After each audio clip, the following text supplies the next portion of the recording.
Jadi bagian dari dakwah kami, dukung dakwah digital dan sosial media kami. Raih pahala amal jariah yang terus mengalir sampai hari kiamat.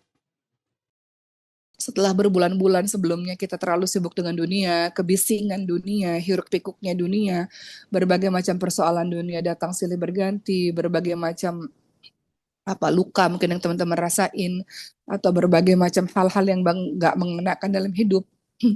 Ramadan adalah waktu bertenang, waktu untuk menenangkan diri kembali. Ramadan adalah waktu untuk menyembuhkan diri kembali. Ramadan adalah waktu untuk teman-teman mendekatkan diri lagi setelah begitu lama lari daripada Allah SWT. Dan Ramadan adalah tempat atau waktu di mana kita menjadi diri yang lebih baru. Apapun yang terjadi di masa lalu, teman-teman semua, kalau teman-teman sering dengar, lupakan saja masa lalu, mari kita buka lembaran baru. Mungkin kata lupakan itu nggak terlalu tepat ya teman-teman semua. Kita semua punya masa lalu, ya kan? Masa lalu itu ya adalah bisa saja berupa maksiat yang kita lakukan, yang kita mau lupakan, atau kesedihan yang terlalu mendalam dalam hidup kita yang mau kita lupakan, atau hal-hal yang menurut kita nggak baik yang mau kita lupakan. Kita mau jadi diri yang baru di bulan suci Ramadan dan seterusnya. Tapi perkataan kita mau melupakan itu kurang tepat. Semua yang terjadi dalam hidup kita bukan dilupakan, tapi diterima dan kemudian diambil pelajaran. Kalau dilupakan, bagaimana kita bisa mengambil pelajaran, ya kan? Jadi apapun yang terjadi di masa lalu, baik itu teman-teman tergelincir melakukan sesuatu, atau teman-teman merasa ada satu hal dalam hidup yang terlalu buruk, teman-teman nggak mau ingat lagi, yang paling betul adalah minta sama Allah untuk menerima bahwa semua itu bagian dari diri kita. Kita manusia, kita melakukan amal soleh, kita melakukan keburukan, kita melakukan kita mendapat kebahagiaan, kita mendapatkan kesedihan.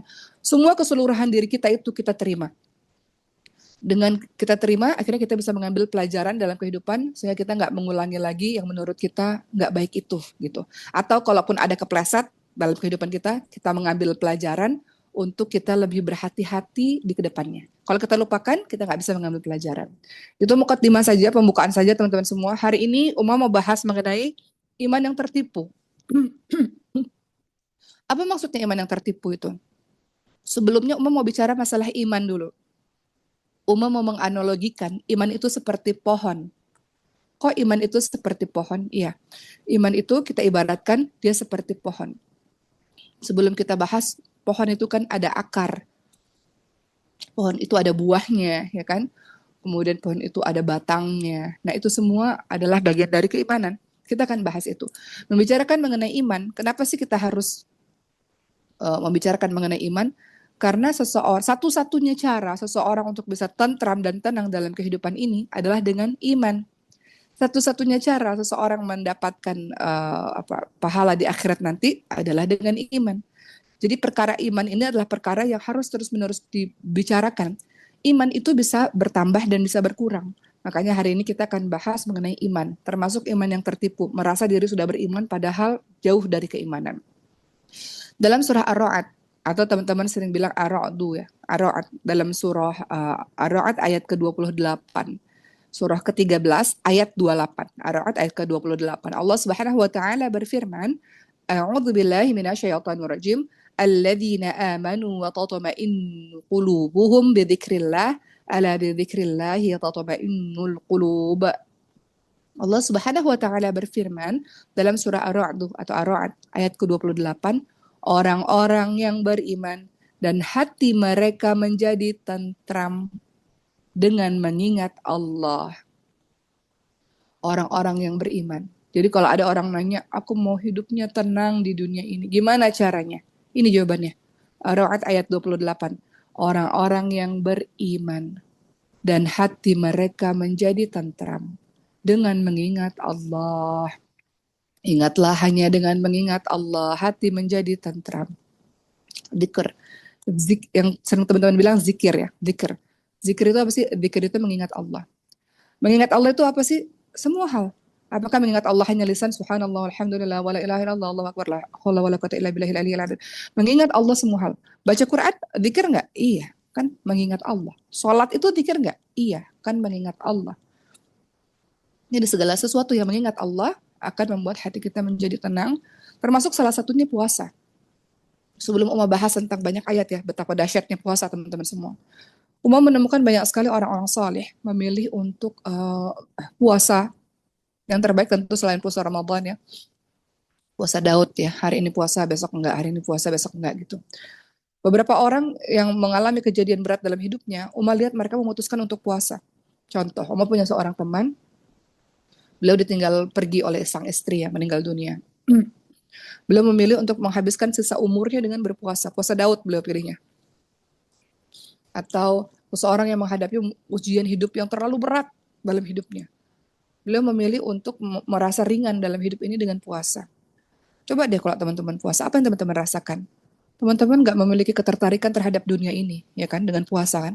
Ketika teman-teman lakukan puasa, teman-teman bahkan untuk sholat itu terasa khusyuk sekali. Dalam keadaan tubuh kita kan nggak sekuat kalau kita makan kan, teman-teman semua. Kita kayaknya males gitu untuk melakukan hal-hal yang nggak ada manfaatnya gitu. Kayaknya ya udah mau sholat, sholatnya khusyuk gitu. Kemudian ngerasa dunia ini kecil, nggak ada apa-apanya. Mau marah juga kayaknya nggak punya energi buat marah gitu. Jadi ternyata puasa itu, makanya puasa dikatakan perisai ya, benteng ya, melindungi kita dari segala sesuatu. Kalau teman-teman merasa bahwa apa apa sih obat dari berbagai macam penyakit-penyakit dunia ini ya, dengan kebisingan hiruk pikuk dunia yang kadang-kadang kita ngerasa, duh mau tenang gitu. Nah salah satunya adalah puasa. Puasa itu membuat kita merasa lemah ya. Secara fisik kan kita lemah. Dengan kita merasa lemah tuh kita ngerasa lebih bergantung pada Tuhan kita. Hal-hal dunia tuh kita ngerasa jadi kecil, remeh gitu, nggak berarti apa-apa. Membuat kita jadi ngerasa udahlah apa yang mau dicari selain Allah Subhanahu Wa Taala. Balik lagi tentang keimanan. Dalam surah Ar-Ra'd ayat ke-28, kalau kita mau bicarakan tentang tentram, tenang dalam kehidupan, ternyata adalah caranya beriman. Berimannya dengan apa? Supaya hatinya menjadi tentram dengan mengingat Allah Subhanahu wa taala menurut surah Ar-Ra'd ayat ke-28. Termasuk kenapa sih kita membicarakan iman? Karena dengan iman kita bisa dapat hidup yang tenang di dunia, bisa mendapatkan surganya Allah Subhanahu wa taala. Dalam surah As-Sajdah ayat ke-17. As-Sajdah ayat ke-17. As-Sajdah surah ke-32 ayat ke-17. Allah Subhanahu wa taala berfirman, A'udzu billahi minasyaitonir rajim. Fala ta'lamu nafsum ma ukhfiya lahum min qurrati a'yun jazaa'an bima kanu ya'malun. Dalam surah As-Sajdah ayat 17, tidak seorang pun mengetahui berbagai nikmat yang menanti, yang indah dipandang sebagai balasan bagi mereka atas apa yang mereka kerjakan. Ya, jadi orang-orang yang beriman, nanti kita bahas iman itu apa sih sebenarnya ya. Orang-orang yang beriman, dia akan mendapatkan sesuatu yang bahkan mereka nggak mengetahui apa yang kenikmatan yang akan mereka dapatkan. Ya, maksudnya surganya Allah SWT. Nah, tadi mau bahas teman-teman semua, iman itu ibarat pohon. Pohon yang penuh berkah, pohon yang banyak manfaatnya. Maksudnya apa? Pohon pohon ini, iman ibarat pohon. Pohon ini harus punya tempat supaya dia bisa tumbuh dengan subur. Pohon ini supaya dia jadi pohon yang besar dan subur harus dikasih siraman, ya kan? Harus dikasih minuman, disiram supaya dia tumbuh. Pohon yang penuh berkah ini, yang banyak manfaatnya ini, harus punya akar yang kuat supaya dia tumbuh dengan hebat, dengan besar. Dan pohon yang penuh berkah ini harus punya cabang-cabang, ya, ranting-ranting yang memiliki buah-buah yang manis. Nah, kita bahas satu persatu. Apa maksudnya? Kalau kita mau pohon yang penuh dengan keberkahan, yang banyak manfaatnya, pohonnya itu harus tumbuh di tempat yang khusus. Tempat tumbuh iman, tadi Wak katakan iman itu ibarat pohon ya. Tempat tumbuh pohon itu di mana? Tempat tumbuh iman itu di mana supaya dia subur? Itu adalah hati. Tempat tumbuhnya adalah hati. Di hati inilah bibit dan pokok keimanan itu ditanam, diletakkan. Hati, tempat pohon bertumbuh, tempat keimanan bertumbuh, hati. Minumannya apa? Supaya iman itu bertumbuh, supaya pohonnya bertumbuh. Imannya adalah Al-Quran dan Sunnah. Al-Quran dan Sunnah. Maka pohon keimanan ini harus terus disiram dengan Quran dan Sunnah. Makanya mustahil orang-orang yang mengaku Islam tapi dia bisa meninggalkan Al-Quran sehari-hari. Itu aneh dan mustahil. Kenapa Umar lebih senang tinggal di Mesir? Orang Indonesia, Masya Allah, kita hebat juga, Masya Allah, tafsirnya luar biasa. Tapi di Mesir ini, Quran itu di mana-mana. Semalam Uma beli baju sama anak-anak Uma ke tempat toko baju. Baru masuk ke tempat toko baju, Qurannya udah diputer gitu. Di toko baju yang apa, yang biasanya kita dengar kalau ke mall-mall itu musik-musik dan segala macam. Ini toko baju masuknya mau masuk dengarnya Quran. Masuk ke tempat beli jus atau tempat makanan, restoran, dengarnya Quran. Masuk ke taksi di public transportasi, diputarnya Quran. Uma datang ke kampus, orang TU kan, tahu nggak teman-teman TU kan, atau orang OB lah, lagi duduk di pojokan gitu, lagi istirahat, dengarnya Quran. Jadi kupingnya ini dengarnya Quran, Quran, Quran, Quran, Quran. Beberapa kali kejadian Uma maupun teman-teman lain, kita lagi mau rojaah gitu, entahlah di halte bus lah atau di mana gitu ya, di pojokan mana gitu, tiba-tiba kita lagi auzubillahi minasyaitonirrajim, tiba-tiba kita lupa, ada orang lewat dia bisa lanjutin gitu. Jadi Quran itu ada di mana-mana, dan Quran di mana-mana itu Uma nggak nemuin kecuali di tempat-tempat tahfiz di Indonesia, ya kan? Jadi uh, masya Allah, bagaimana caranya Quran itu di dihidupkan dalam kehidupan kita sehari-hari gitu teman-teman semua. Gimana Uma nggak cinta banget sama Mesir? Setiap kali ngomong ayat-ayat Quran tuh jadi pembicaraan sehari-hari gitu. Sebagai referensi ya, sebagai dalilnya referensi. Jadi ayat Quran itu bukan sesuatu yang aneh, yang asing, yang jauh, enggak gitu. Bahkan dalam sehari-hari tuh kita lagi bicara bla bla bla bla, tiba-tiba kayak Allah bilang, kalau bahasa Indonesianya ya, kayak Allah bilang begini-begini, iya Rasul juga bilang begini. Jadi kayak percakapan sehari-hari. Jadi iman itu ibarat pohon, dan cara meminumnya, cara menyiramnya adalah dengan Quran dan Sunnah. Sunnah itu juga begitu, perkataan dan perbuatannya Rasulullah SAW atau para sahabat gitu ya. Juga begitu, bagaimana mereka Quran dan Sunnah itu hidup sehari-hari dalam kehidupan kita gitu. Jadi indah sekali hidup seperti itu kan teman-teman semua, ya kan? Indah sekali punya kehidupan seperti itu daripada kita bising gitu. Terlalu bising dengan dunia ini gitu, terlalu bising dengan perkataan-perkataan yang gak ada manfaatnya atau ngomongin orang. Teman-teman ngerasa nggak sih kadang-kadang kalau kita ngeliat sosial media, kenapa kita ini, ya kita nggak bisa nyalahin orang ya, cuman maksudnya kadang-kadang kita terlalu sibuk untuk ngurusin hal-hal kesalahannya orang atau perbuatan buruknya orang gitu, gosip-gosip berseliweran di sosmed kemudian kita ikuti, itu semua nggak ada manfaatnya. Semua orang sibuk harusnya ya dengan Quran dan Sunnahnya setiap hari. Umar mau bilang di Mesir ini nggak ada pesantren loh teman-teman semua. Kenapa nggak ada pesantren? Karena di sekolahnya aja udah dikasih tugas bahwa sehari kamu harus ngafalin, untuk anak sekolah SD loh, Mariam tuh kelas 5 SD, sehari kamu harus ngafalin 2 halaman. Itu ngafalin baru, bukan murojaah, ngafalin baru 2 halaman. Ditambah PR-PR lagi yang sangat banyak. Jadi nggak ada waktu. Bahkan untuk sekedar nonton TV berlama-lama tuh nggak ada waktu gitu dengan kurikulum bersama Quran yang padat.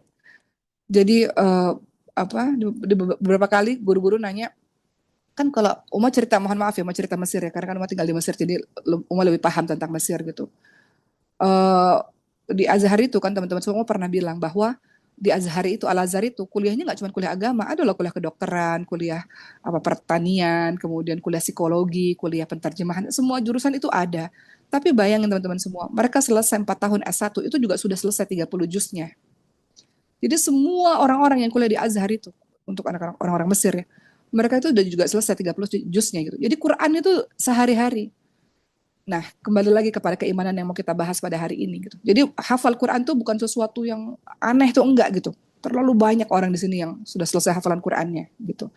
Jadi kembali lagi, iman itu ibarat dengan pohon, bahwa pohon itu supaya tumbuh dengan subur harus disiram. Sebagaimana iman kita supaya tumbuh dengan subur harus dengan Quran setiap hari. Banyak mendengarkan Quran setiap hari gitu. Aneh kalau kita aneh mengaku Muslim tapi nggak sungguh-sungguh bersama Quran gitu ya.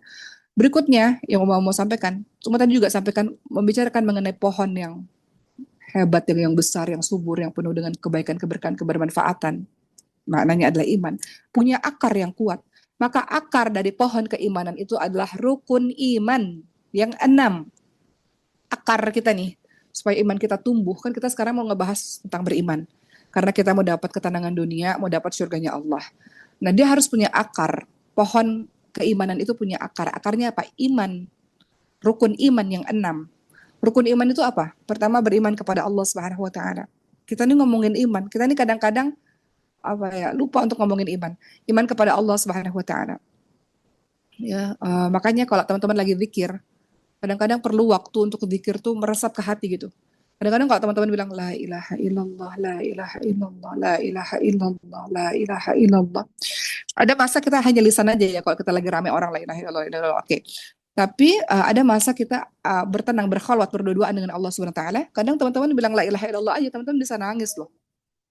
Teman-teman bisa nangis karena teman-teman menyadari makna la ilaha illallah, tiada Tuhan selain Engkau ya Allah, hanya Engkau ya Allah, Engkau tempat aku mengadu ya Allah, Engkau tempat aku bersandar ya Allah, hanya Engkau yang menolongku, hanya Engkau yang mengertiku, hanya Engkau yang paham padaku ya Allah, hanya Engkau yang mencintaiku ya Allah gitulah. Jadi makna dari la ilaha illallah tuh panjang gitu.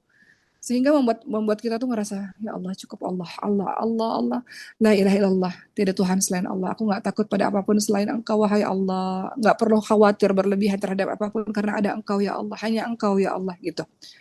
Jadi zikir la ilaha illallah, la ilaha illallah, la ilaha illallah, ya tidak Tuhan selain Allah SWT, itu teman-teman zikir panjang dan masukkan ke dalam hati sampai hatimu bergetar. Teman-teman lihat surah Al-Anfal ayat 2. Ciri orang-orang beriman apa? Ketika disebutkan nama Allah, maka bergetar hatinya. Ketika disebut nama Allah, bergetar hatimu. Dan ketika dibacakan ayat-ayat Allah, maka semakin kuat keimananmu. Wah, ini ayat dahsyat nih. Teman-teman nanti cek keadaan hati teman-teman semua, imanku udah sampai mana ya? Kok ketika ayat Quran dibacakan nggak berefek apapun dalam hatiku? Keimananku gimana ya? Kok ketika aku berzikir nggak ada efek apapun dalam hatiku? Hal yang wajar kalau melihat di Mesir ya, orang dengan tasbihnya di mana-mana gitu. Guru-guru yang mengajar kami ketika mengajar ya udah mengajar, tapi ketika diam zikirnya jalan lagi gitu. Dan semua juga sudah lihat, sudah banyak sekali kita orang-orang di Indonesia juga sudah zikir setiap saat.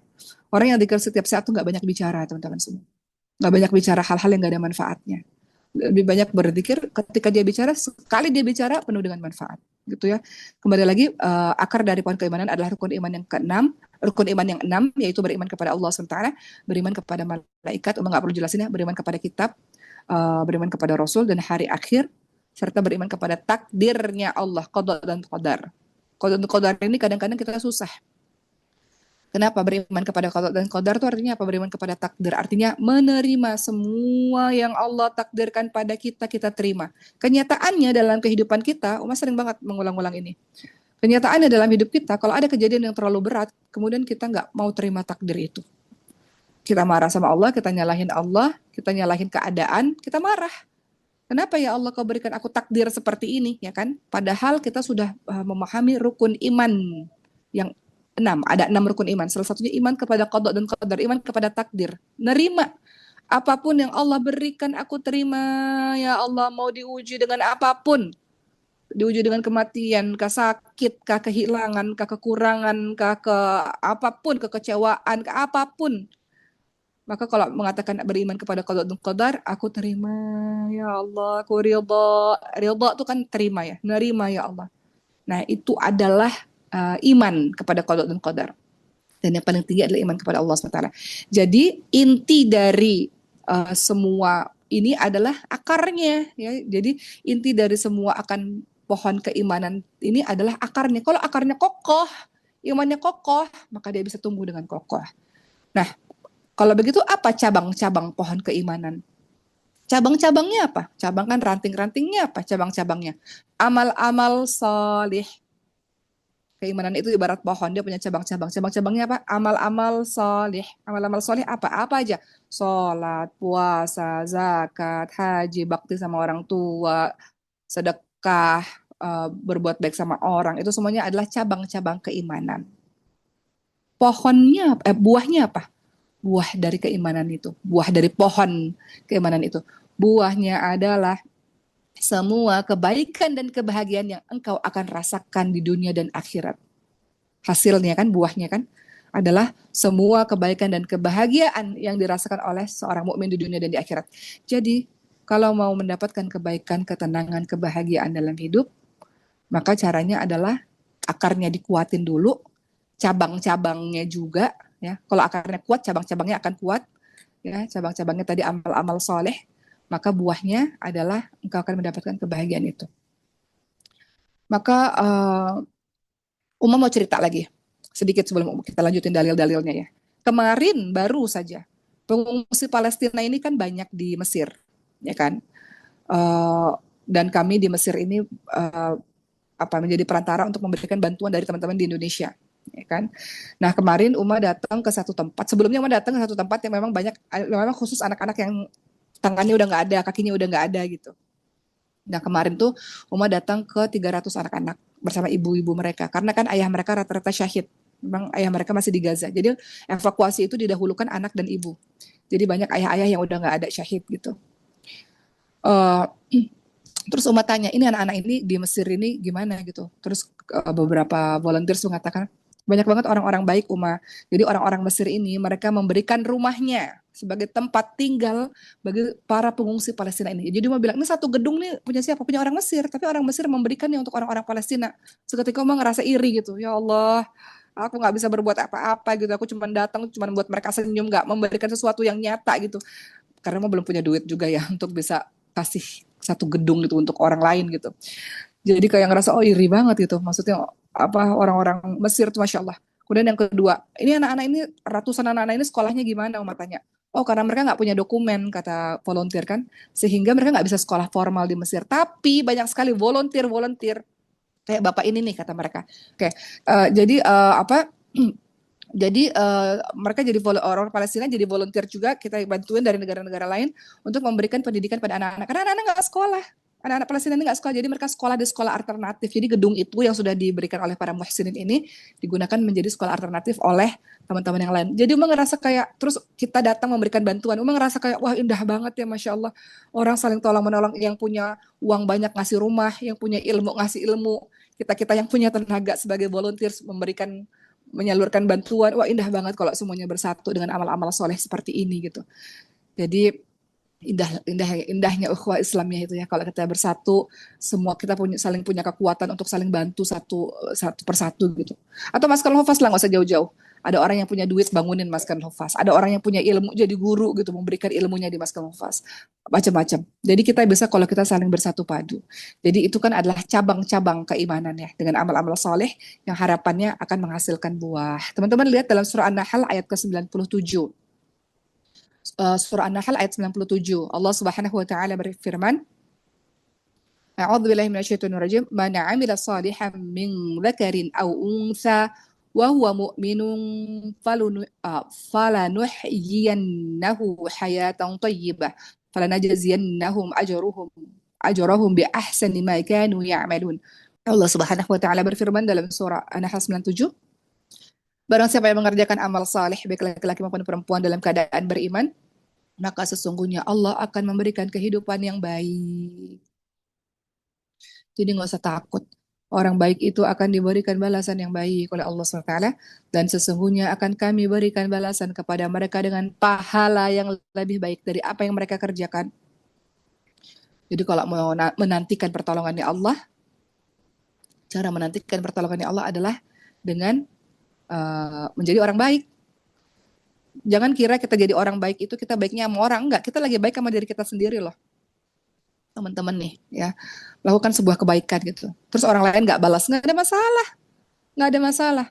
Allah lihat, Allah tahu. In ahsantum li anfusikum, semua kebaikan itu akan kembali pada dirimu sendiri. Fama ya'mal mithqala dzarratin khairan yarah, kebaikan sebiji zarah Allah akan balas. Urusan kita adalah kita fokus dalam beramal soleh, karena kalau kita lagi buat baik, sesungguhnya kita lagi baik sama diri kita sendiri. Kenapa? Berdasarkan surah An-Nahl 97, barang siapa yang mengerjakan perbuatan-perbuatan baik dalam keadaan yang beriman, maka Allah akan berikan kepadanya kehidupan yang baik. Kehidupan yang baik. Jadi nggak perlu hitung-hitungan. Misalnya nih berbuat amal soleh, hitung-hitungan ya, kadang-kadang kita hitung-hitungan gitu. Ngapain lah berbuat amal soleh? Nggak, salah. Cara berpikirnya salah. Cara berpikirnya adalah semakin engkau baik, semakin engkau beramal kebaikan, semakin banyak nolongin orang, maka sesungguhnya Allah berikan kehidupan yang lebih baik. Dan Allah akan berikan balasan menurut surah An-Nahl 97 ini dengan pahala yang lebih baik. Yang lebih baik. Kenapa? Karena kadang-kadang kita ngerasa, kok dia nggak terima kasih sama aku, kok dia nggak hargain aku, kok aku udah baik malah nyakitin aku, gitu. Kadang-kadang kita begitu. Sudahlah teman-teman semua, balasan dari manusia itu nggak ada kecil. Tapi kalau balasan dari Allah, Masya Allah, berlimpah-limpah, bertumpah-tumpah, gitu. Jadi contohlah sederhana, di sini kan ratusan penghafal Quran ya teman-teman semua. Kadang-kadang kita setelah menghafalkan Quran kita mengabdi ya di satu tempat. Kita diminta mengajar lah atau apalah, beres-beres apa gitu. Terus kita ngerasa ini kan bukan tugas saya, ngapain saya kerjain gitu. Padahal kita ada waktu, kita ada tenaga gitu. Kerjain, kerjain, kerjain. Itu harusnya kita berburu gitu, berburu untuk setiap ada kesempatan melakukan kebaikan, lakukan gitu. Kadang-kadang kita nggak dilihat, nggak ada masalah, Allah lihat, Allah tahu, dan Allah balas. Entahlah tiba-tiba Allah menyembuhkan penyakitmu atau penyakit keluargamu, entahlah tiba-tiba Allah memudahkan semua urusanmu. Itu semua dari apa? Dari amal-amal soleh yang kita lakukan. Surah An-Nahl ayat 97. Uma mau sampaikan sedikit sebelum kita lanjut lagi tentang amalan iman yang tertipu, karena kita belum masuk ke materi itu ya. Dalam tiap ceramah nih teman-teman semua, kan Uma ceramah nih ya, di depan ribuan orang gitu. Tahu nggak yang paling Uma nantikan tuh apa? Doa. Abis ceramah kan doa kan? Doa bersama kan? Jadi rugi jemaah semua yang ada di sini. Kalau kita itu pulang sebelum doa. Kenapa? Majelis ilmu itu banyak sekali malaikat-malaikatnya yang akan siap mengamini doa kita. Dan di antara ribuan orang itu atau ratusan orang itu, kita nggak pernah tahu siapa yang paling solih di antara kita, yang ketika dia bilang amin, maka itu dikabulkan oleh Allah SWT. Sehingga doa kita seluruhnya dikabulin sama Allah SWT gitu. Kalau dia bilang amin. Mungkin kita kalau bilang amin, Allah belum kabulin. Tapi ada orang soleh di antara ratusan atau ribuan orang itu, dia bilang amin. Dengan aminnya dia tuh, doa kita dikabulin oleh Allah SWT. Jadi dalam majelis-majelis ilmu jangan pernah keluar dalam majelis ilmu sebelum kita doa bareng-bareng. Makanya yang paling Uma nantikan tuh biasanya ketika dalam ceramah-ceramah itu adalah doa bersama. Pada saat doa bersama doalah dengan detail teman-teman semua. Karena di situ kesempatan doa-doa mustajab didengarkan oleh Allah Subhanahu wa taala. Baik, begitu ya. Nah, terus Uma mau sampaikan juga setelah kita tadi sudah menganalogikan iman itu seperti pohon, sekarang Uma mau menyampaikan bahwa iman itu dia bisa bertambah kuat, dia bisa melemah. Bagaimana cara iman itu supaya terus menguat? Gimana caranya? Belajar dengan kajian-kajian ilmu seperti ini. Teman-teman datang ke kajian-kajian. Teman-teman boleh kok memilih mau kajian di mana yang teman-teman senang. Aku senangnya kajian di masjid, silakan. Aku senangnya kajian yang di rumah-rumah, silakan. Aku senangnya kajian yang di hotel-hotel, sekarang marakkan di hotel-hotel, ya silakan. Semua orang kan punya kesenangannya masing-masing. Ada orang lebih senang, aku lebih senang kajian yang di hotel, soalnya lebih tenang, lebih khusyuk, ya silakan. Aku senangnya di masjid aja, ya silahkan. Yang penting nambah ilmu gitu, nambah ilmu. Kemudian apalagi membaca dan merenungi Al-Quran. Al-Quran itu nggak cuma dibaca tapi direnungi. Al-Quran kan obat kan teman-teman semua. Obat, baca itu teman-teman, baca tiap hari. Quran itu wajib ada di tasmu setiap saat. Kalau nggak bawa Quran tapi pakai handphone boleh nggak? Ya boleh aja. Walaupun Quran itu lebih afdol ya. Kadang kita ini masing-masing punya Quran kesayangan. Lihat aja seberapa sering kita baca Quran, lihat aja Qurannya. Kalau Qurannya masih bersih, masih bagus, tuh Quran nggak pernah dibaca atau jarang dibaca. Kalau Qurannya kertas yang udah kertasnya udah agak lecek, itu Quran senang dibaca gitu. Ya, jadi baca Quran teman-teman semua. Kemudian apalagi merenungi cara menambah keimanan ya, keindahan dan kebaikan agama ini, indahnya agama ini. Kayak Umar kemarin lah, indah banget ya Islam ini, Masya Allah. Ketika semua orang bersatu, orang yang kaya ngasih bangunan untuk orang Palestina, orang yang punya ilmu ngasih ilmu buat orang Palestina di gedung itu, kita yang nggak punya apa-apa, kita ngasih tenaga kita untuk nyalurin bantuan, sehingga semuanya mereka dapat makan, mereka dapat ilmu, mereka dapat tempat tinggal dengan bersatunya orang-orang Islam ini. Indah banget ke Islam ini gitu. Merenungi keindahan agama ini. Terus kalau Uma ngelihat akhlak dari guru-guru, ya Masya Allah, guru-guru di sini tuh. Sampai, ya Masya Allah lah, betapa rendah hatinya mereka. Kemarin ada kejadian yang mau cerita sedikit ya, sebelum kita lanjut ayat lagi. Betapa luar biasanya akhlak dari guru-guru. Kemarin itu ada seorang guru tanya kepada kami di kelas gitu. Gimana pelajaran selama ini, kalian sudah kuliah hampir 2 tahun gitu. Terus kita saling ngomong begini. Kemudian ada satu anak, satu perempuan ya, satu akhwat. Kemudian dia nggak bisa jawab gitu. Terus gurunya nanya gimana menurut kamu gimana, dia nggak bisa jawab. Tiba-tiba dia nangis. Terus dia bilang lughat al-arabiyyah hada sa'ab jiddan gitu. Jadi dia nggak bisa bahasa Arab, menurut dia sangat berat dan dia stres dalam belajar gitu karena terlalu berat bahasa Arab itu bagi dia. Dia nangis nggak berhenti. Apa yang dilakukan guru ini, teman-teman semua? Gurunya laki-laki, lagi mengajar di kelas kami, kelas perempuan. Lihatlah akhlaknya yang luar biasa. hal sederhana tapi memang ngerasa indah sekali akhlak Islam gitu. Jadi dia bilang saya minta maaf itu saya nggak bermaksud begitu. Terus beliau meninggalkan kelas karena beliau menghormati kami semua perempuan-perempuan yang lagi meluk si anak perempuan ini yang sedang menangis gitu. Dia menghormati, tahu nggak dia kemana? Beliau ini kemana? Beliau pergi lari ke kantin, kantinnya jauh, kita ada di lantai 3. Beliau lari ke kantin di luar kelas, di luar gedung kampus untuk sekedar beli air minum. Kemudian datang lagi ke kelas, udah belum, udah lebih tenang gitu, masih belum tenang, beliau nunggu lagi di luar gitu sampai kita tenangin anaknya, udah sampai ke di kelas, habis itu dia kasih minumannya itu, guru loh ngasih minuman itu ke muridnya gitu. Jadi dia ngeliat ya Allah akhlaknya indah banget masya Allah, terus dia bilang saya minta maaf saya nggak bermaksud gitu. Jadi itu hal-hal akhlak yang indah gitu. Kalau Islam ini kita kita aplikasikan dalam kehidupan kita, indahnya gitu, indahnya agama kita. Nah itu hal-hal begitu menambah keimanan ya. Jadi cara menambah keimanan adalah merenungi betapa keindahan Islam, ajaran Islam itu luar biasa. Kemudian apalagi cara untuk menambah keimanan kita, merenungi itu ya, bahwa alam ini begitu luas sekali beserta isinya gitu. Ya, sebuah hal yang sangat menakjubkan ya.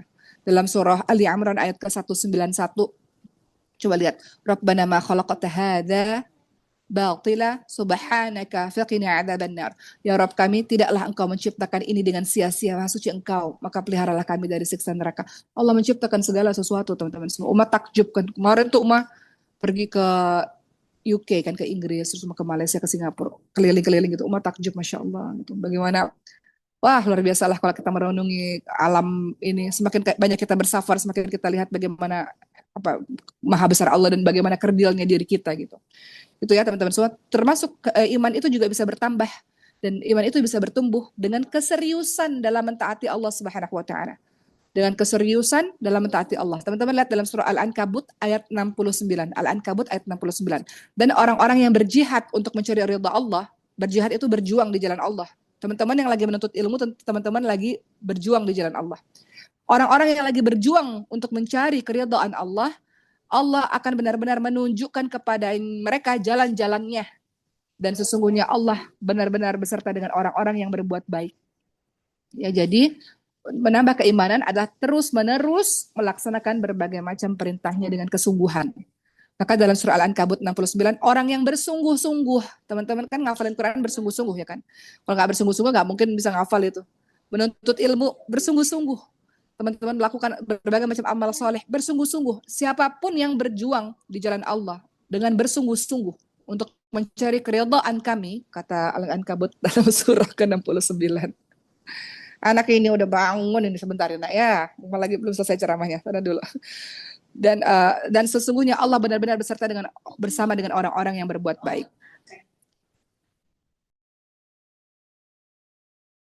Bagi yang ikhwan kalau mau sholat boleh silakan sholat ya. Nanti teman-teman yang akhwat bisa terus bergabung.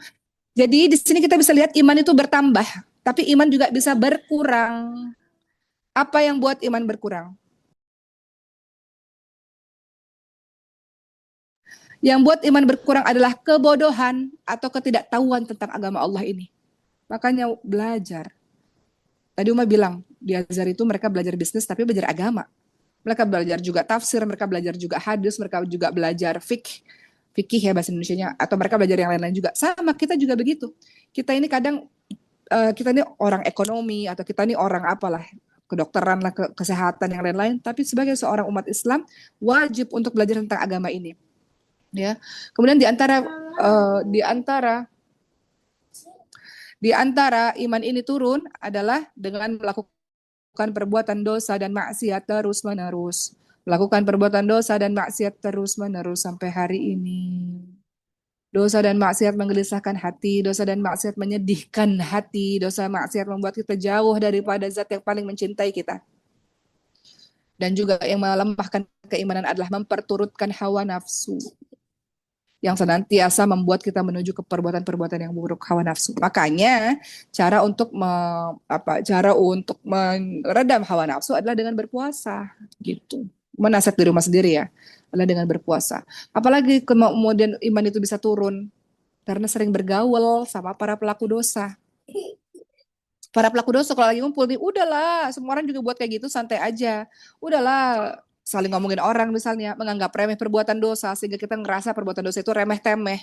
Coba bergaul sama contoh sederhana, teman-teman nih di Masker Hufaz yang hari-harinya Quran, yang lisannya Quran, ya kan?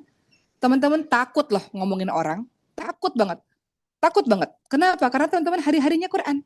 Tapi coba teman-teman berada di kafe mana gitu, berkumpul ngomongin orang gitu, menjadi hal yang biasa. Ngomongin orang itu sesuatu hal yang biasa, padahal itu ghibah. Dalam surah Al-Hujurat ayat kedua, ayat ke, lupa ayat keberapa ya. Dalam surah Al-Hujurat, itu perkataannya ghibah, ngomongin orang itu seperti memakan bangkai manusia. Perbuatan yang menjijikkan sekali. Tapi bagi setiap orang, bagi sebagian orang, ghibah itu perbuatan sehari-hari. Seakan-akan perbuatan yang nggak ada dosa bagi mereka gitu.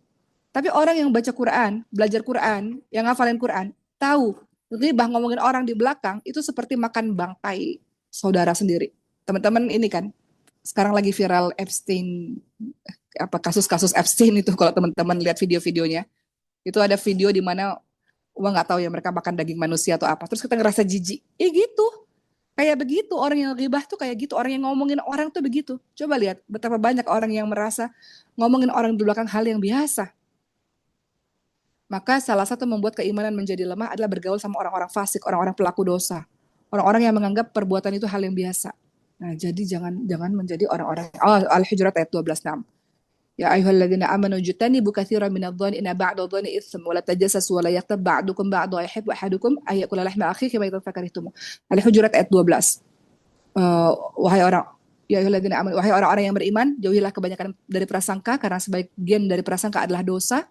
Kemudian jangan cari kesalahan orang lain, dan kemudian jangan suka gunjing, jangan ghibah. Karena ketika engkau melakukan perbuatan seperti itu, engkau memakan daging saudaramu yang sudah mati. Kan kita bilang, kok dia kanibal sih makan daging orang, ya sama, orang yang ghibah tuh makan daging orang yang udah mati, kayak gitu sama. Itu menjijikkannya, mengerikannya seperti itu. Gitu ya. Jadi teman-teman semua, apa kata Rasulullah Shallallahu Alaihi Wasallam? Sesungguhnya iman itu bisa usang dalam hati salah seorang di antara kalian seperti baju yang bisa usang. Baju itu bisa usang, iman juga begitu. Karena itu mohonlah kepada Allah agar Allah memperbaharui iman yang ada dalam hati kita. Kita hari ini ngomongin iman nih teman-teman semua ya. Dari tadi Uma bahas tentang apa keimanan ibarat pohon, dan iman itu bisa bertambah, bisa menurun, bisa naik, bisa turun gitu ya. Nah, tadi Rasulullah juga sudah katakan bahwa iman itu bisa seperti baju, bisa usang. Oleh karena itu perbaharuilah imannya, sebagaimana perbaharuilah iman kita terus-menerus. Iman itu bisa rusak, iman itu bisa melemah, iman itu bisa berkurang. Ya, sebab kenekatan kita dalam berbuat maksiat terus-menerus. Teman-teman lihat dalam surah Al-Hujurat ayat ke-7, Allah Subhanahu wa taala berfirman, "Tetapi Allah menjadikan kamu cinta kepada keimanan dan menjadikan keimanan itu dalam hatimu, serta Allah jadikan kamu benci kepada kekafiran, kefasikan, kedurhakaan ya. Dan mereka itulah orang-orang yang mengikuti jalan-jalan yang lurus." Jadi iman itu bisa usang teman-teman semua. Makanya kalau dulu ya para sahabat berkumpul, Sayyidina Umar bin Khattab tuh sering bilang kepada para sahabat-sahabatnya, ayo kita tambah keimanan kita, ayo kita tambah keimanan kita. Tadi Umar sudah jelaskan kan tambah keimanan caranya gimana. Ibnu Mas'ud radhiyallahu anhu, sahabat Nabi, beliau selalu mengatakan, yuk kita duduk sama-sama, yuk kita tambah keimanan kita, terus doa bareng-bareng yuk. Doanya apa? Allahumma zidni imanan wa yaqinan wa fiqha. Wahai Allah, tambahkanlah untukku keimanan ya Allah, dan keyakinan dan pemahaman. Jadi doa kepada Allah, ya Allah tambahkanlah iman ya Allah, tambahkanlah iman ya Allah gitu. Kemudian ada juga sahabat-sahabat Nabi ya, salah satunya namanya Abdullah bin Rawaha. Abdullah bin Rawaha. Ya, beliau tuh kalau kumpul sama sahabat-sahabatnya, beliau sering pegang tangan sahabatnya, kemudian beliau mengatakan, ayo kita beriman sejenak. Kita ingat Allah, yuk tambah keimanan kita, yuk gitu. Kita tambah keimanan kita dengan ketaatan, dengan mengingat Allah Subhanahu wa taala. Ya, kemudian Abu Darda radhiyallahu anhu, salah seorang sahabat Nabi, beliau bilang, di antara tanda seseorang itu mengetahui apakah dia imannya bertambah atau imannya berkurang adalah seperti apa gitu. Kemudian jadi dia sering bertanya kepada para sahabat-sahabatnya, di antara tanda fakihnya seseorang adalah, di antara tanda dia paham gitu ya, adalah dia tahu, dia sadar, kata Abu Darda, iman itu lagi naik atau lagi turun gitu. Sadar kan, kadang-kadang kita nggak sadar diri teman-teman semua, tiba-tiba kita ngerasa iman kita turun, kadang-kadang kita ngerasa iman kita naik, nggak sadar. Tapi kata Abu Darda, tanda kita ini selamat adalah kita sadar betul kapan iman kita naik, kapan iman kita turun. Maknanya apa? Ketika iman turun, ketika melakukan perbuatan dosa, banyak menangis, banyak ketakutan. Setiap kali dia setelah melakukan dosa, dia sholat taubat 2 rakaat gitu, ya. Atau Umar bin Hubaib Al-Khatami radhiyallahu anhu, beliau mengatakan iman itu bisa bertambah dan berkurang. Kemudian ada yang bertanya pada beliau, apa yang bisa menambah iman dan apa yang bisa mengurangi iman? Kemudian Umair bin Hubaib ini mengatakan kepada para sahabat, ya, para sahabat kan masih bertanya-tanya. Nah, iman itu bisa naik, iman itu bisa kurang. Iman itu bisa bertambah, iman itu bisa berkurang. Memang caranya gimana? Kemudian beliau mengatakan, iman itu jika kita berzikir mengingat Allah Subhanahu wa taala, ya, dengan bertahmid, memujinya, bertasbih kepadanya, itu adalah salah satu cara untuk menambahkan keimanan kita. Namun kalau kita lalai, maka itu bisa mengurangi keimanan kita. Sekarang kita masuk pembahasan terakhir. Iman yang tertipu. Iman yang tertipu itu apa sih? Orang yang merasa sudah taat, orang yang merasa sudah saleh, orang yang merasa dirinya sudah aman, orang yang merasa dirinya sudah paling baik, tapi sebenarnya ada sombong, ada ujub dalam dirinya. Itu yang pertama. Merasa dirinya sudah baik, iman yang tertipu, merasa dirinya sudah baik, banyak pujian, ya kan? Atau merasa paling tinggi imannya, padahal ujub. Ini yang umat takutin nih. Karena kalau mau boleh cerita, Uma ini lagi sering makan ceramah ya. Terus orang-orang bilang, oh Ustaz Zoki sih udah dapat pahala banyak. Kadang-kadang orang bilang, oh Mauki udah ceramah kemana-mana ribuan orang, pahalanya banyak banget. Wah itu paling takut tuh Uma tuh. Itu paling takut gitu ya. Ketika kemudian macam-macam yang ketika selesai ceramah orang-orang peluk dan segala macam, itu ketakutan yang luar biasa. Kenapa? Karena khawatir ujub. Jadi iman yang tertipu itu adalah merasa diri udah baik, udah soleh, udah memberikan banyak manfaat kepada orang lain. Kemudian ada ujub. Ujub itu apa? Kagum pada diri sendiri. Wah ini bahaya sekali. Kenapa? Karena apapun yang kau kerjakan udah gak bernilai lagi di hadapan Allah Subhanahu Wa Taala. Kau kagum pada dirimu sendiri. Engkau kagum, engkau merasa bahwa oh ini semuanya berkat aku, ini semuanya karena aku, masjid ini terbangun karena sodakoh dari aku, orang-orang begini karena ilmu yang aku berikan, macam-macam, ujub. Jadi ujub ini pertama dia ujub, pertama dia akan bangga diri dulu, setelah itu nanti akan muncul sifat takabur, sombong. Nah kalau sudah begitu amalannya sia-sia. Makanya Islam mengajarkan kita untuk terus selalu merasa kurang. Islam menyuruh kita untuk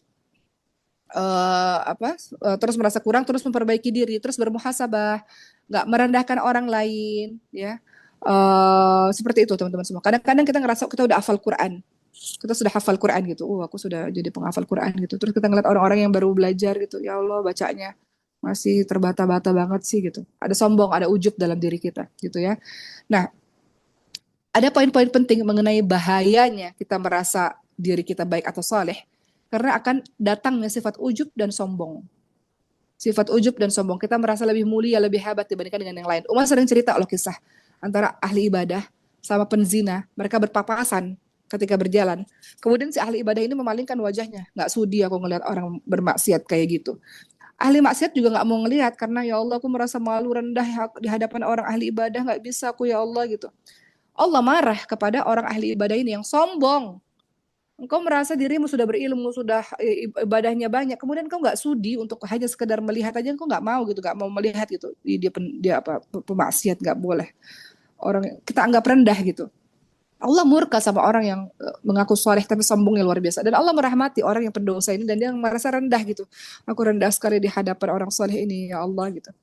Allah merahmati orang yang berbuat dosa tapi dia mengakui dosa dan dia merendahkan dirinya. Ya, jadi poin-poin bahayanya merasa diri lebih baik itu adalah akan melahirkan sifat ujub dan sombong. Kemudian ada penghapusan pahala.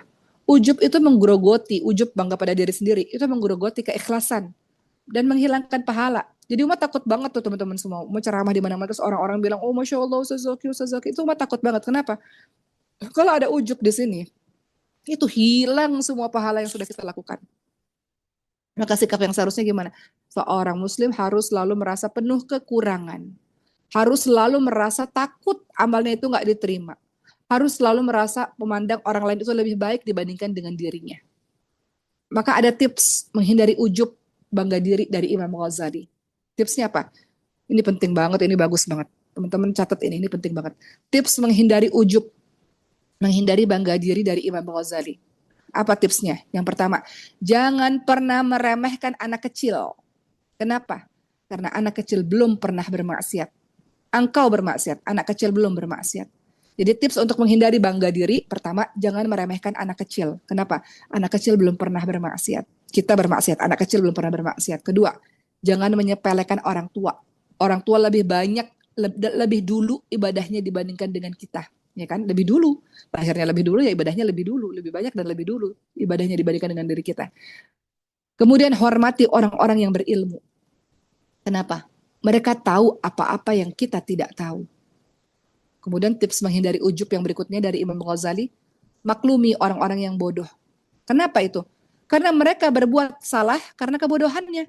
Sementara kita berbuat salah padahal kita udah tahu ilmunya. Misalnya gitu. Nih ahlul Quran nih, para penghafal Quran. Ketika engkau ada lihat orang di luar sana berbuat maksiat, mereka berbuat maksiat karena mereka nggak tahu. Kadang-kadang ketidaktahuan itu Allah maafkan loh. Kita, teman-teman yang udah ngafal Quran, berbuat maksiat padahal teman-teman udah tahu ayatnya.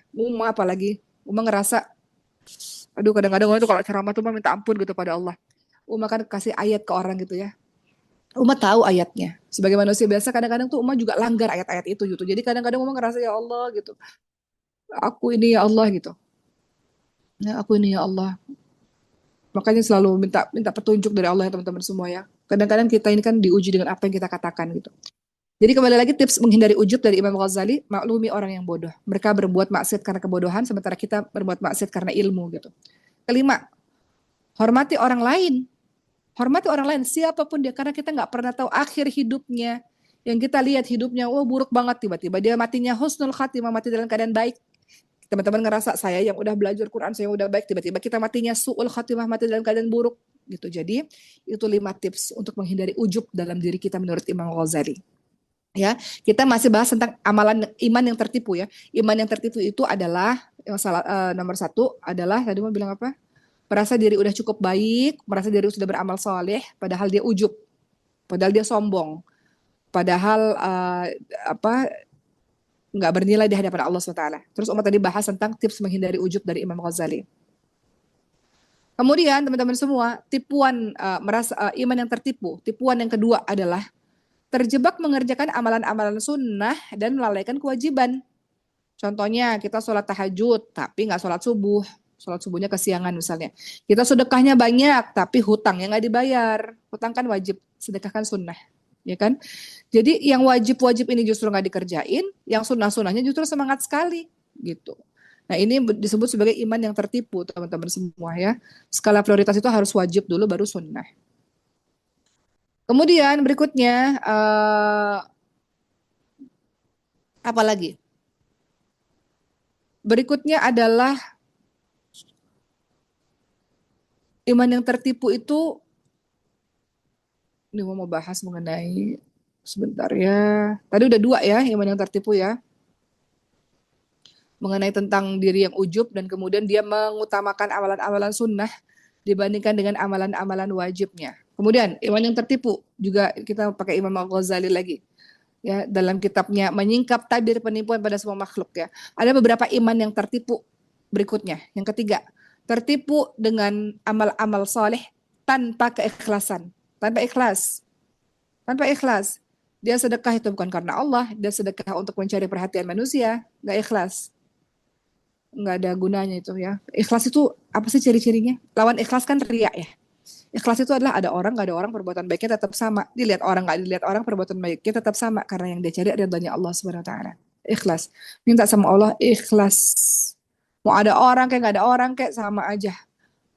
Kita nggak cari perhatian manusia. Amalan ibadah kita tetap sama. Kita baca Quran dalam kesendirian, baca Quran dalam keramaian, baca Quran sama aja. Ya kita baca Quran di mana-mana ikhlas karena Allah Subhanahu Wa Taala. Berikutnya adalah tertipu oleh ilmu tanpa amal. Ya. Merasa selamat karena memiliki ilmu agama yang banyak, namun tidak mengamalkan dalam kehidupan sehari-hari. Jadi iman yang tertipu itu adalah yang keempat, merasa ilmunya banyak nih, sering diskusi, sering belajar, datang ke kajian ilmu, tapi nggak diamalkan dalam kehidupan sehari-hari. Itu iman yang tertipu. Maknanya engkau mengaku beriman, dengan ilmu yang sudah kau punya, tapi ternyata amalannya nggak dikerjakan. Terus habis itu apalagi iman yang tertipu ya, maksudnya kita merasa beriman tapi ternyata itu tidak benar adalah kita merasa beriman, terus kemudian kita merasa bahwa Allah terus menerus rahmat Allah, kasih sayang Allah datang kepada kita, dan kita merasa tenang-tenang saja dalam melakukan maksiat, yang masih meneruskan perbuatan maksiat. Nah, itu adalah iman yang tertipu. Kau merasa kau baik-baik saja karena kau merasa Allah terus-menerus memberikan rahmat kepadamu, karena kau merasa engkau adalah orang yang soleh. Sementara di satu sisi kau terus melakukan kemaksiatan demi kemaksiatan. Jadi inilah ya beberapa hal yang disebut sebagai iman yang tertipu. Kita merasa beriman padahal tidak ya, atau jauh daripada itu. Begitu teman-teman semua. Terakhir mungkin mau menyampaikan sedikit masalah Ramadan. Sebentar lagi Ramadan sudah ada di hadapan kita, insya Allah. Alhamdulillah. Di Mesir ini udah mulai semarak nih. Biasanya kalau di Mesir tuh lampu-lampu udah mulai dinyalain, umbul-umbul kayak 17 Agustus. Kalau di Indonesia tuh udah mulai banyak. Akhirnya mas sadari Allah, Ramadan cepet banget ya. Tahun lalu Ramadan, sekarang Ramadan lagi. Alhamdulillah masih hidup sampai sekarang. Alhamdulillah masih dikasih kesempatan sama Allah untuk bisa bertemu Ramadan lagi. Untuk setahun yang kemarin yang penuh dengan hiruk pikuk dunia, yang penuh dengan kebisingan dunia, yang penuh dengan berbagai macam persoalan-persoalan kehidupan, atau kehidupan kita yang rasa tenang-tenang aja sehingga kita jauh daripada Allah. Ini adalah waktu, ya Allah, saya kembali lagi kepadamu, ya Rob. Kita melalui malam-malam yang panjang dengan tarawih lagi, kita melalui qiyamul lail dengan tetesan air mata lagi, kita lalui hari-hari dengan berpuasa lagi, kita lalui hari-hari dengan sibuk dengan tadarus, membaca Quran, menghatamkan berkali-kali Quran lagi. Wah, Masya Allah.